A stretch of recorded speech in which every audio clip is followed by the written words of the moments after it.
The transmission crackled through every speaker in the United Earth Assembly Chamber.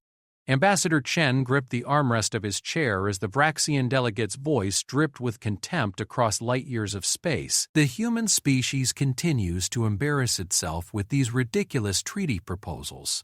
Your backward civilization offers nothing the Council requires. Perhaps another century of isolation will teach you proper humility.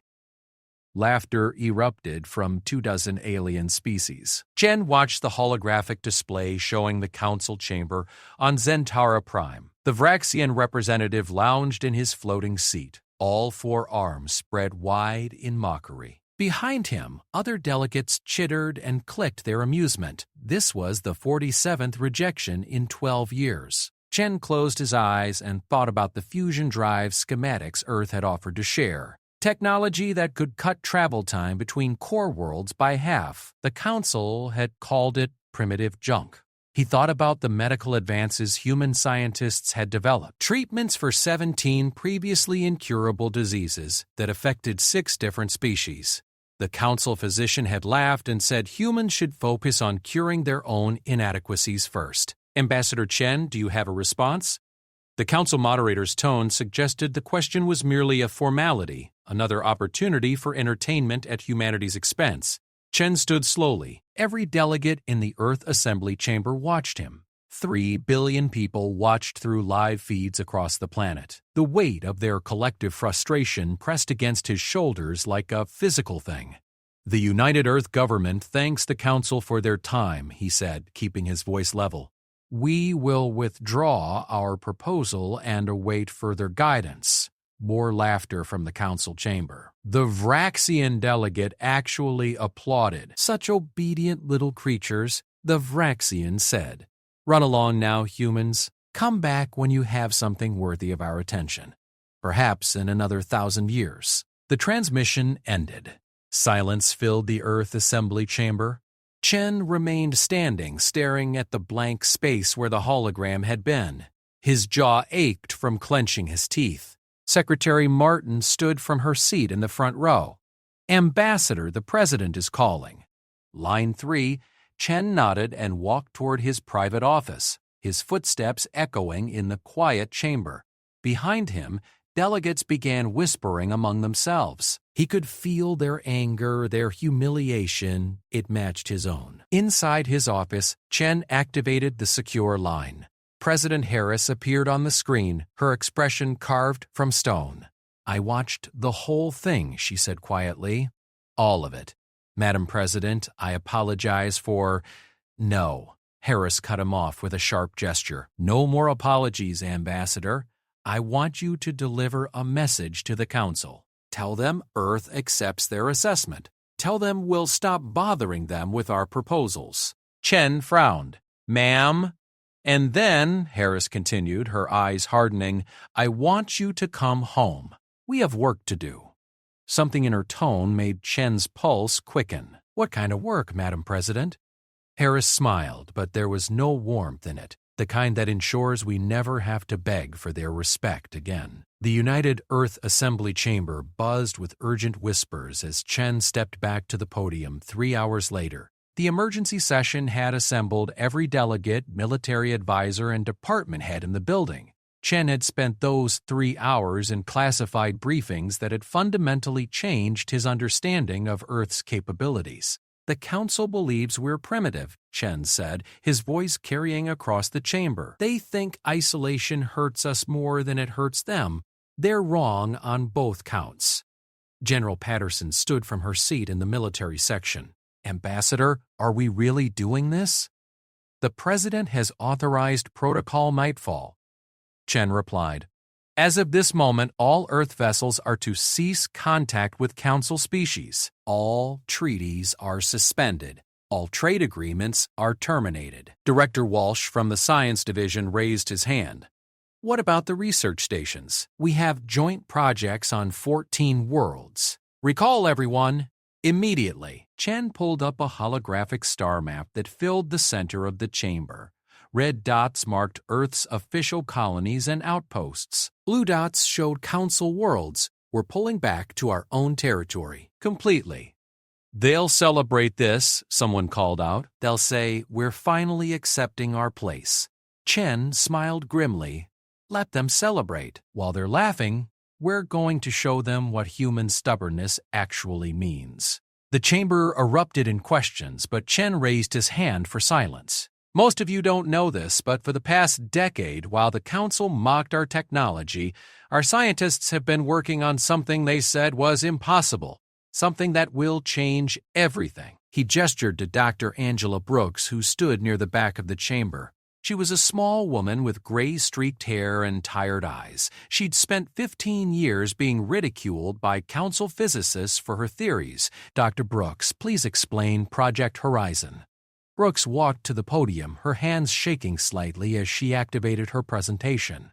A complex diagram appeared in the hologram, showing something that looked like a massive ring structure. "3 months ago, we achieved stable quantum tunneling across 40 light-years," she said simply. The chamber went silent. Every person present understood the implications. Quantum tunneling, instant travel. No more spending weeks or months crawling between stars at sublight speeds. No more relying on the Council's expensive and controlled jump gates. "That's impossible," Director Walsh breathed. "The energy requirements alone." "We solved it," Brooks interrupted. "Turns out those fusion drive designs the Council called primitive junk were exactly what we needed. We just had to think differently than they do." Chen watched understanding dawn across the faces in the chamber.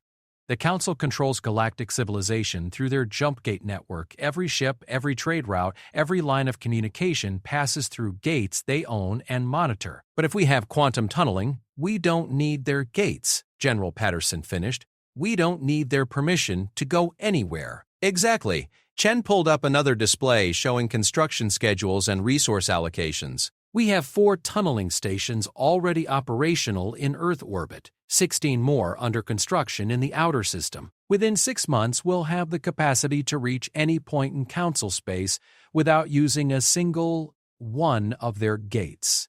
"They're going to see this as an act of war," someone warned. "Let them," Chen said coldly. "We've spent 12 years begging them to treat us as equals, offering them our best technology, our brightest minds, our friendship. They responded with mockery and contempt. We're done begging." Secretary Martin approached the podium with a data pad. "Ambassador, the recall orders are being transmitted now. All Earth personnel will be withdrawn from Council space within 72 hours. Good." Chen turned back to the assembly. "Understand this, everyone. We're not attacking anyone. We're not threatening anyone. We're simply going to stop participating in their system. We'll build our own network, establish our own trade routes, develop our own territories. If they want to do business with us, they'll do it on our terms." Dr. Brooks spoke up again. "There's more. The quantum tunneling breakthrough has opened up other possibilities. Our physicists are already working on applications the Council hasn't even dreamed of." "Show them," Chen said.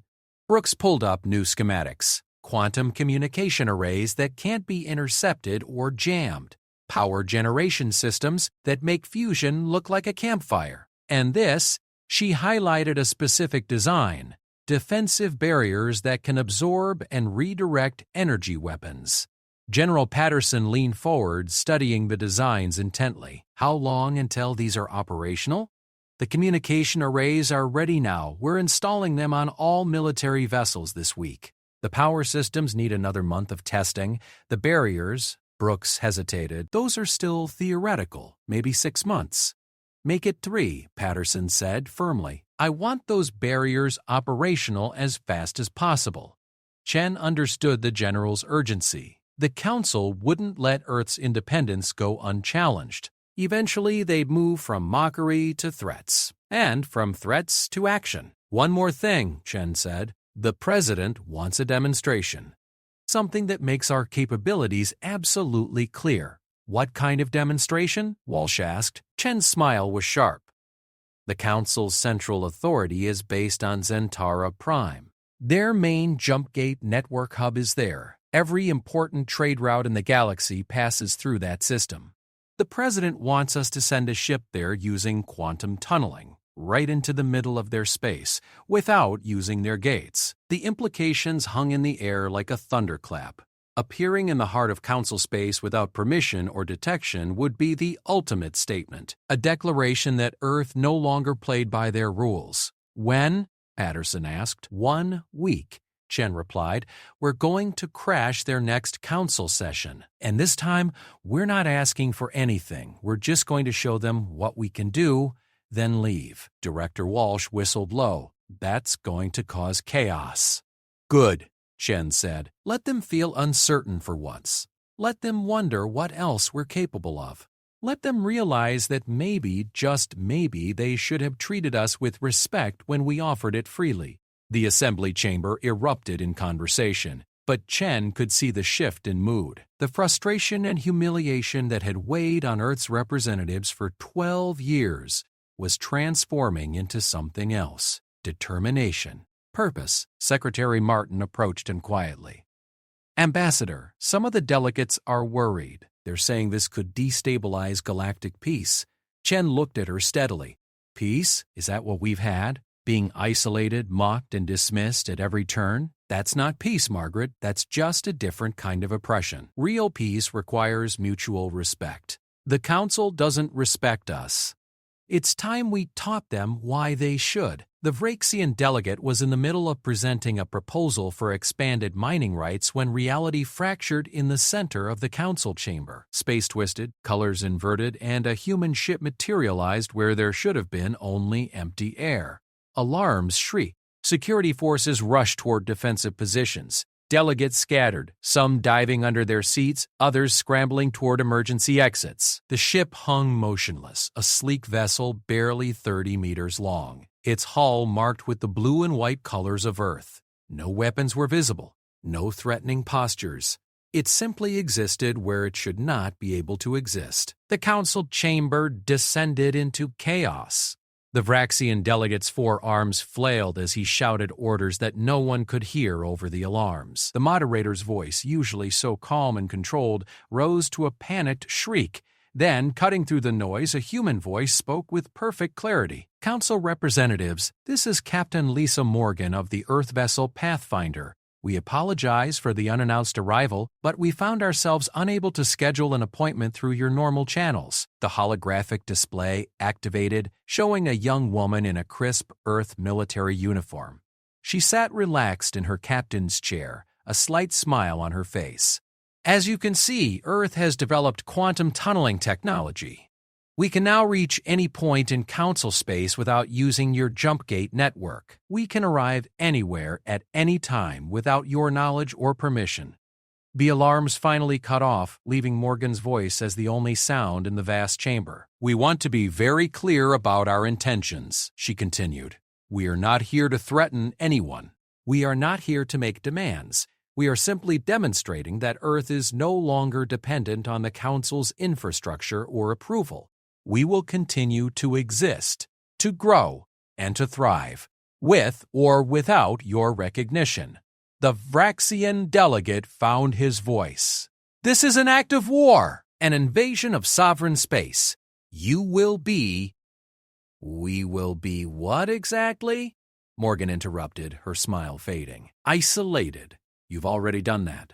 Rejected? You've been doing that for 12 years. Insulted? That's been your standard response to every overture we've made. Tell me, delegate, what punishment could you possibly inflict that would be worse than the contempt you've already shown us? Silence answered her. Earth is withdrawing from all council activities, Morgan said. We're recalling our people, terminating our agreements, and establishing our own network. If any council species wishes to engage with us in the future, they're welcome to do so on the basis of mutual respect. Otherwise, we'll simply build our own civilization and leave you to yours. The Zentari moderator finally managed to activate his microphone. Captain Morgan, this is Moderator Kellex. Your actions here constitute a severe breach of galactic law. The Council cannot simply what? Morgan's voice hardened. Cannot accept that a species you dismissed as primitive has surpassed you technologically? Cannot tolerate the idea that we don't need your permission to exist? Cannot face the fact that your monopoly on advanced travel is ending? Another delegate, a Saurian representative named Kretsch, stood from his seat. You speak of respect, human, but you show none by forcing your way into this chamber. Funny, Morgan said. We showed respect for 12 years. We followed your protocols, accepted your restrictions, and endured your mockery. We offered to share our technology freely, to collaborate on research, to contribute to galactic civilization. You responded by calling us backwards and primitive. You laughed at our proposals. The Vraxian delegate literally told us to come back in 1,000 years. She leaned forward in her chair. Well, we're not waiting 1,000 years. We're not waiting another day. Earth is done asking for permission to be treated as equals. From now on, we're simply going to act like equals. If that makes you uncomfortable, perhaps you should have been more careful about how you treated us when we were being polite. The Pathfinder's hull began to shimmer with the same reality-distorting effect that had marked its arrival. We're leaving now, Morgan said. We'll be establishing our own colonies, our own trade routes, our own infrastructure. If the Council wants to engage with us peacefully, we're open to dialogue. But there will be no more begging, no more pleading for recognition. You had your chance to welcome humanity as partners. You chose mockery instead. The ship's outline began to blur. Oh, and one more thing, Morgan added, her smile returning. Those medical treatments you called worthless? We've just started offering them to independent colonies and unaligned species. For free. Those fusion drives you said were primitive? We're licensing the designs to anyone who wants them. That quantum tunneling technology, we're already building a network that will connect every independent world that's tired of paying your gate fees. The Vraxian delegate's face flushed dark purple. You cannot simply... We can, Morgan interrupted. We are. Watch us. The Pathfinder vanished, reality snapping back into place with a sound like breaking glass. The council chamber remained silent for exactly 3 seconds. Then, everyone started shouting at once. Ambassador Chen watched the footage of the Pathfinder's council chamber appearance for the 5th time. President Harris sat across from him in the Oval Office, her expression unreadable. The council is calling emergency sessions, Secretary Martin reported from her position by the door. Every major species is demanding answers. Some are calling it an act of war. Others are calling it a hoax. Let them call it whatever they want, Harris said calmly. What matters is that we've proven our capability. They can't ignore us anymore. Chen nodded. The independent colonies are already reaching out. 17 requests for quantum gate access in the last 6 hours. 23 more asking about the medical treatments and fusion drive licenses. Grant them all, Harris ordered. Make it clear that Earth's technology is available to anyone who approaches us with respect. No restrictions, no monopolies. We're not trying to replace the Council system with our own tyranny. We're offering an alternative. General Patterson entered the office carrying a classified briefing folder. Madam President, our deep space sensors are picking up unusual activity. 3 Council battle fleets have left their stations. They're not heading toward Earth, but they're definitely mobilizing. Harris's jaw tightened. Destinations? Unknown yet. They're using the jump gates so we can only track them system to system. Patterson opened the folder, but our analysts believe they might be moving to secure key strategic locations. Resources worlds, colony clusters, that sort of thing. They're worried, Chen realized. They're afraid the independent colonies will defect to our network. Can you blame them? Harris asked. We've just offered free access to technology that's better than theirs. Why would any independent colony keep paying council gate fees and trade tariffs when they can use our quantum tunnels instead? Martin checked her tablet. We're getting reports from our observers on council worlds. Public opinion is split. Some species are outraged by our actions. But others... She hesitated. Others are questioning why the council reacted so harshly to our earlier proposals. Of course they are, Chen said. We shared the footage of every council session where they rejected our offers. Every insult, every dismissal, every moment of mockery. People are seeing what we endured. Harris stood and walked to the window overlooking the White House grounds. The Council built their authority on controlling access to advanced technology and interstellar travel. They maintain power by making sure no one could rival them.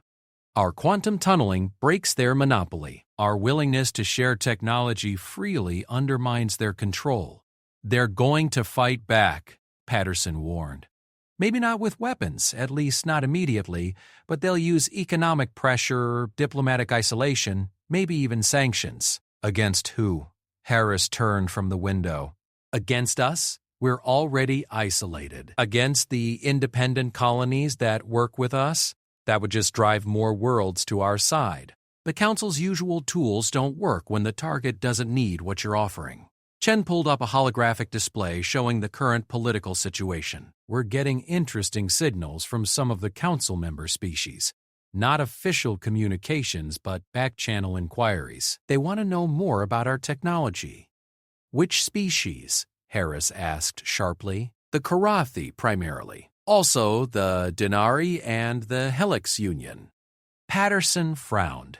Those are three of the Council's most powerful military members. If they're making inquiries, it means the Council's unity isn't as solid as they pretend, Harris finished. Good. We're not trying to destroy the Council, but we won't let them dictate terms to us anymore either. A priority alert flashed on Martin's tablet.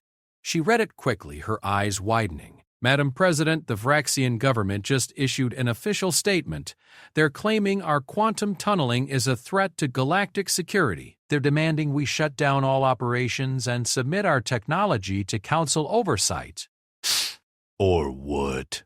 Harris asked coldly. They don't say specifically, but they're calling it a matter of Council security and invoking their right to protect member worlds from technological threats. Chen felt a chill run down his spine.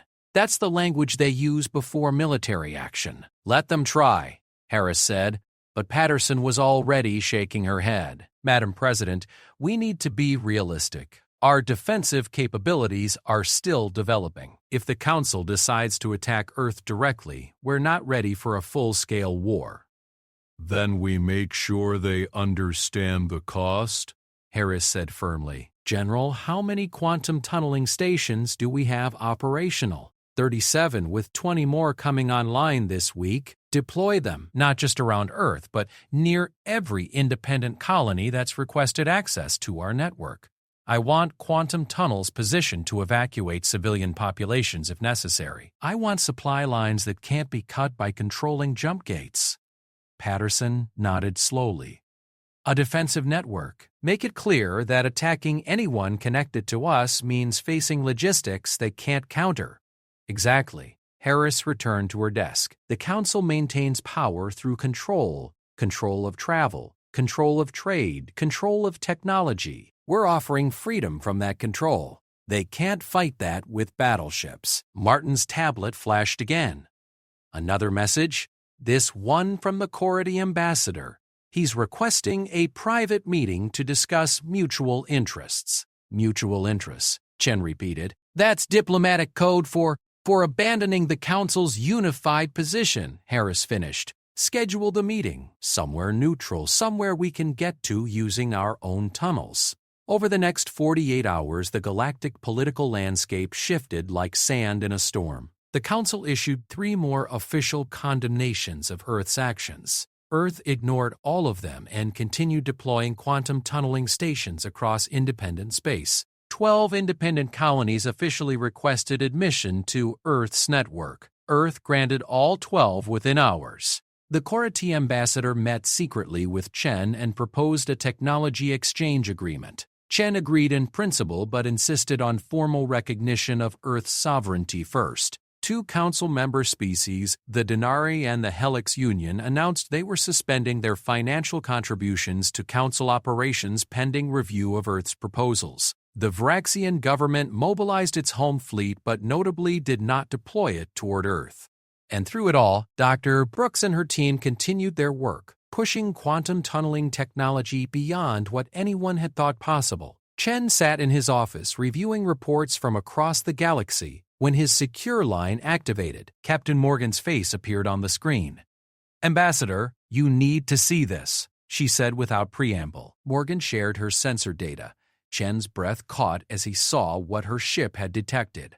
"Is that a Council listening post?" Morgan confirmed. "Hidden in the Kepler belt, watching Earth. It's been there for at least 6 years based on the debris pattern around it."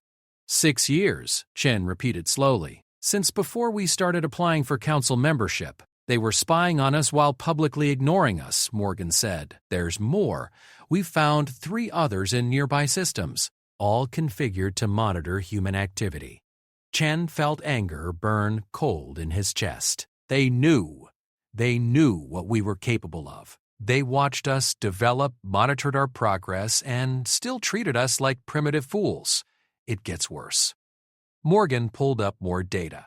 One of the listening posts has quantum communication equipment. Council technology, yes, but not standard issue.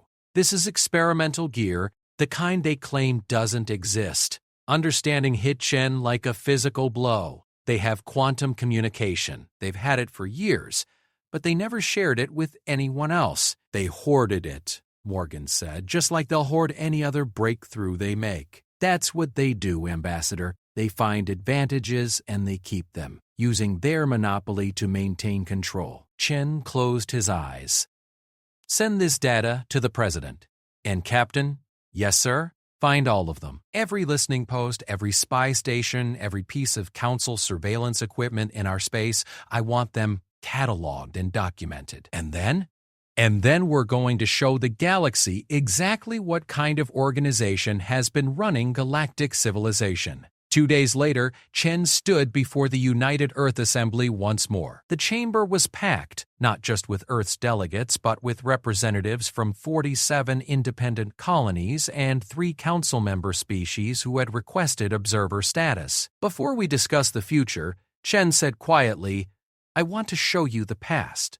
The holographic display activated, showing the Council listening posts in stark detail. Every hidden sensor, every spy satellite, every piece of surveillance equipment the Council had planted in Earth's space for at least 6 years.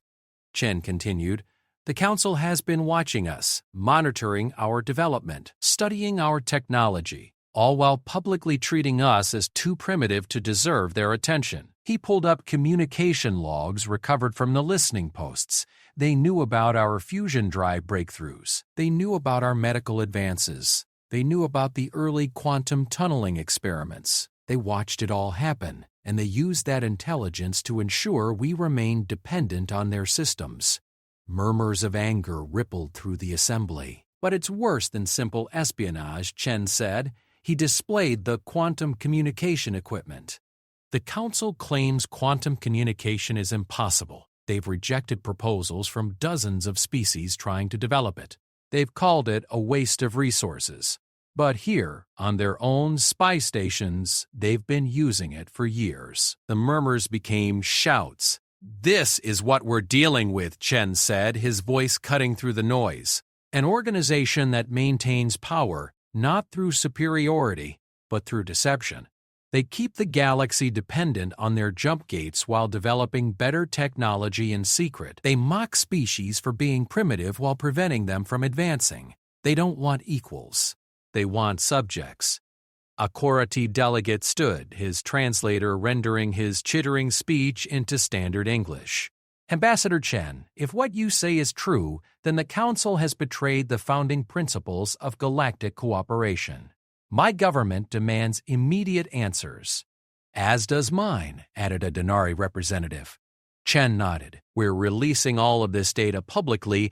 Every species in the galaxy will see what the Council has been hiding.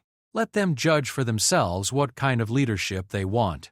Secretary Martin approached with another urgent message. Chen read it and felt his pulse quicken. "I've just received word," he announced. "The Council has called an emergency summit. They're demanding Earth send representatives to address these accusations." "Will you go?" someone asked. Chen looked at President Harris, who had entered the chamber during his presentation. She nodded once. "Yes," Chen said, "but this time we're not going to beg for their approval. We're going to demand answers, and if they refuse to provide them, we're going to offer every species in this galaxy an alternative to their system." The chamber erupted in applause, but Chen barely heard it. His mind was already working through the implications. The council was cornered, and cornered predators were dangerous. General Patterson appeared at his side.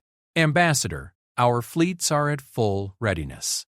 If this summit goes badly—" "If it goes badly," Chen interrupted, "it won't be because we threatened anyone. We're offering freedom, General. Freedom from monopoly, from control, from the Council's version of civilization. That's not a threat. That's a promise." He looked out at the assembly, at the mix of human and alien faces all focused on him with hope and determination. "The Council thinks they're indispensable," Chen said quietly. "It's time we proved them wrong." The quantum tunnel opened at the edge of Zentara Prime system, far enough from the planet to avoid causing immediate alarm, but close enough to make Earth's presence impossible to ignore. Chen stood on the bridge of the Constellation, Earth's newest and largest diplomatic vessel, watching the Council's homeworld grow on the view screen. "They're hailing us," Communications Officer David Grant reported. "Multiple channels, some friendly, some less so." "Put through the official Council channel," Chen ordered. Moderator Kellix appeared on screen, his scaled features tight with barely controlled anger. "Ambassador Chen, you were instructed to approach through the proper gate network and submit to security screening."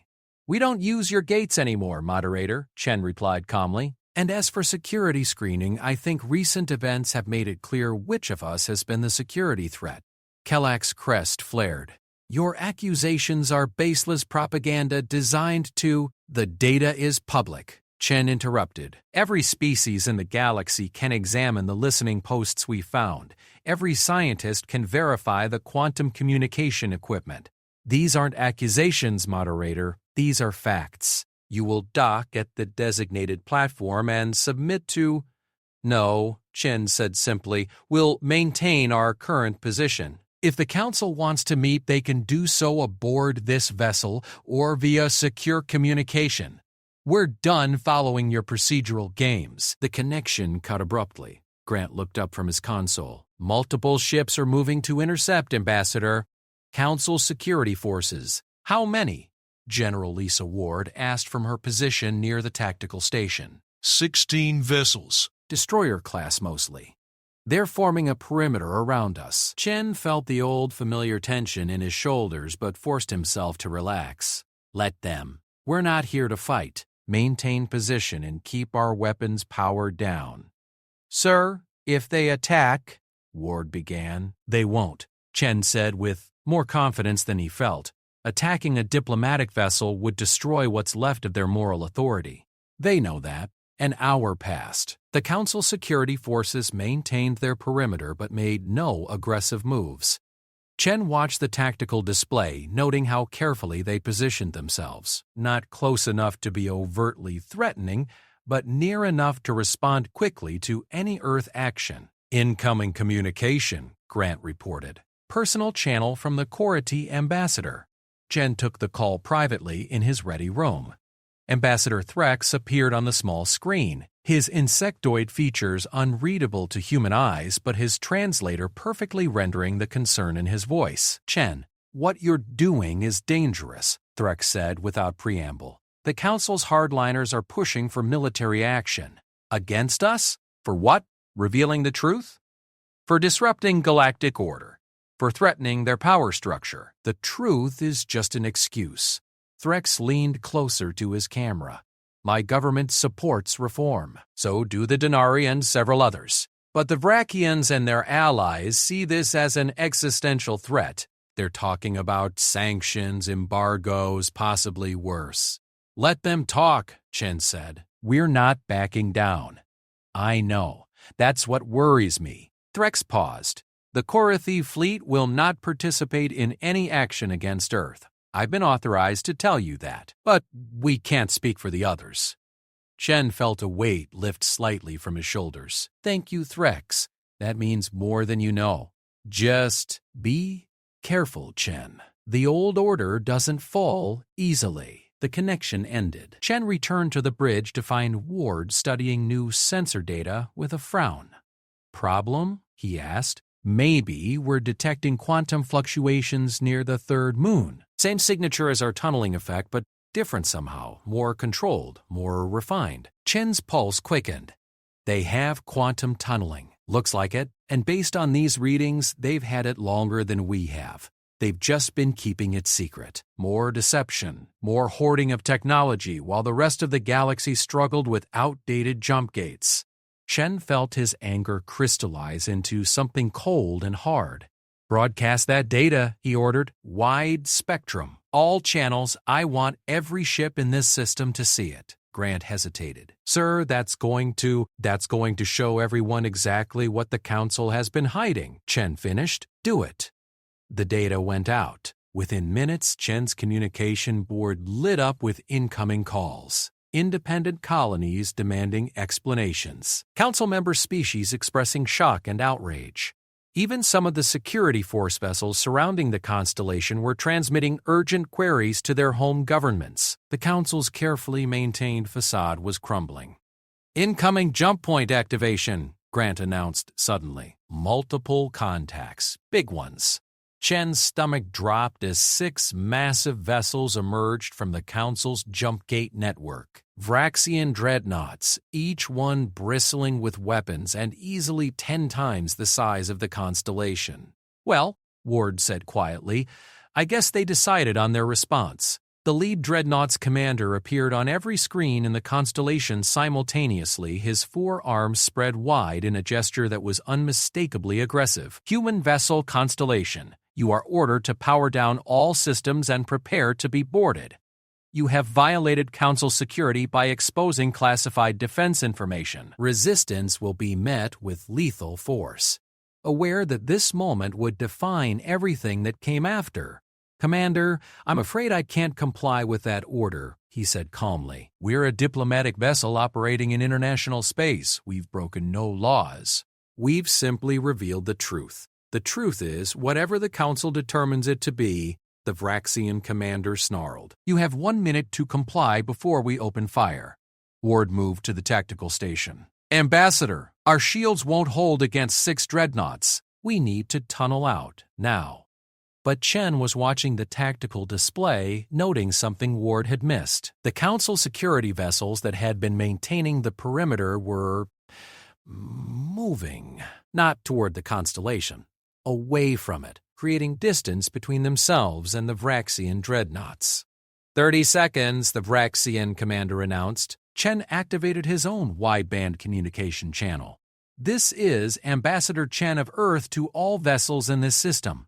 We came here peacefully to demand answers from the Council about their deception and technological hoarding. Instead of answers, we've been threatened with destruction. The galaxy judge which of us represents civilization and which represents tyranny.